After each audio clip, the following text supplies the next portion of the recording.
Questions?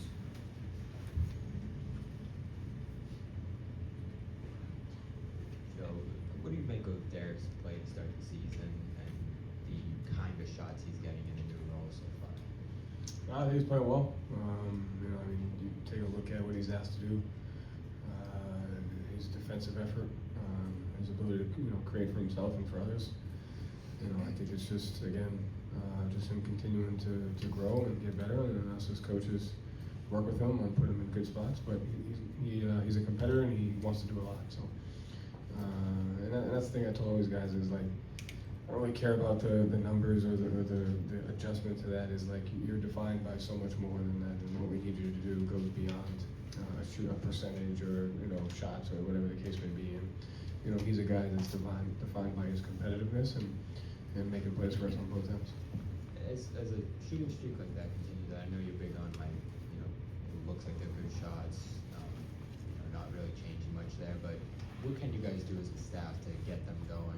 White, Pritchard, guys like that? Yeah, again, communicate with them, find sets that they like, find opportunities out of timeouts, dead balls, half-court sets, work to get them in those positions for sure. That's 100% on us. Joe, Drake Maye is going to be here tonight, quarterback for the Patriots. You guys went to training camp over the summer. What is the connection between teams and superstars in this city?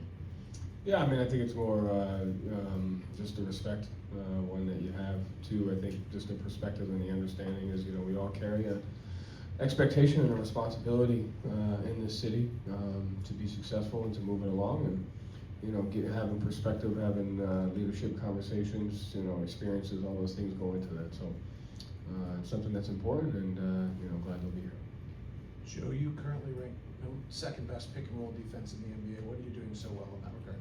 I think our guys I think it all starts with the point of attack, physicality, at the point of attack on our guards, and again, it's a correlation to what we talk about on the offensive end. Everybody's asked to do more, so we're being judged by more than just offense. You're being judged by a complete player on both ends of the floor, and I think our guys are really physical at the point of attack on pick and roll coverage, and our bigs are doing a good job of communicating and having an understanding of tendencies, and then the other three guys in there are activated depending upon who they're going. So I just think the three layers of that have gone pretty well from a physical standpoint, and we just got to get better. We got to continue to sustain that type of physicality, and then get better at it as well. Joe, over here. One of the NFL broadcasts yesterday mentioned that you've developed a relationship with Sean McVay. Just how did that come to be, and what have you got to learn from him? Yeah, I think he's one of the best minds in coaching. He's young. He's had success early in his career and has handled it with faith and humility, and got a lot of respect for him. So, he's another guy that gives you a sense of wisdom, a sense of perspective and humility, and I just like learning from those guys. So, he's been great. He's a good dude. Joe, you look at the schedule before every year, you look at certain games, and you go, okay, that's going to be a tough one. It seemed like Saturday was going to be one of those games, kind of a schedule loss. How much do you put into fatigue when you lose like that? How much do you put into performance? How much do you forget it? Or how much do you make your young guys remember it? I think you have to do all of that in a sense, in a way of there's no excuses to be had. Like whether it was a 5-7 or whatever the case may be, we could have played better. You can't run from that. That's just a reality. At the same time, there's a grace level to have an understanding of that. And to me, like I said the other night, I think you're more judged by how we handle shoot around today, how you handle tonight's game, how you handle games going forward, how you handle the next time you're in that situation. Can we take something from that? So I think there's definitely accountability, but there's also a level of grace, and then there's a perspective to be had going forward. And I think you're more judged by how you handle, the things that come after situations like that. So I expect us to play obviously much better tonight, but also, going forward. How do you get young guys not to get used to losing? Yeah. Like with some teams, it's hey, it's just 1 in 81. We got another one. We got to forget about this. But when losing becomes in your mentality, how do you get young guys to kind of be pissed about it? Yeah, I think it just comes down to habits and discipline.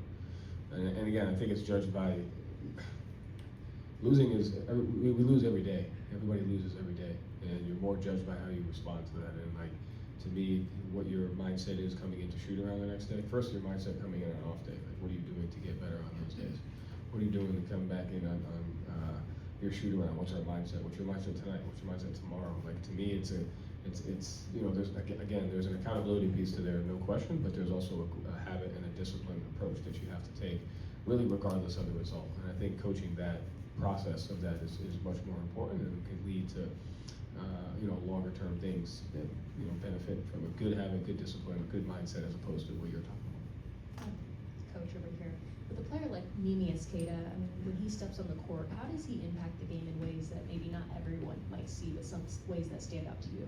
Yeah, I mean, I think he's starting to develop some of that. It goes back to the New Orleans game. He's made some connected plays of, you know, bigs have one of the hardest jobs because they have to do their work early, and they got to anticipate, and they have to cover up for others' mistakes. At the same time, they can't make mistakes, and so he's having an understanding of that, and his ability to timing up his rim protection, timing up his defense, which is leading to the offensive end, whether it's transitioning right into reading the screen that we need to have, or reading the spacing, getting offensive rebounds. It's a tough job, but you know, he's got to do it, and he's gotten better at understanding that role and understanding the connection that the bigs have for the guards and on both ends of the floor, and the importance of that role. So he takes that role serious, and he brings a level of professionalism to it. You just got to keep getting better and better.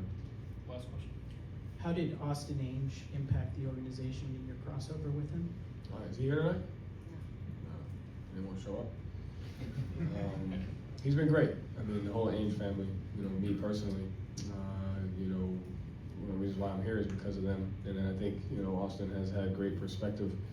You know, he coached in the G League, and then going into the GM role, like having multiple hats, you know, experience was good. And I thought, you know, he was a guy that you'd go in the morning, and he was there, and you'd have a conversation just about whether our game or a game in the league. He brought really good perspective and wisdom to it. I think he's really smart, and you know, in the Ainge family, they pride themselves on giving back to the game, but giving back to people. So they did that for me, and they've done that for the Celtics, and you know, I think the Jazz have a great guy in you know, both Danny and him, and I think he's going to do a hell of a job.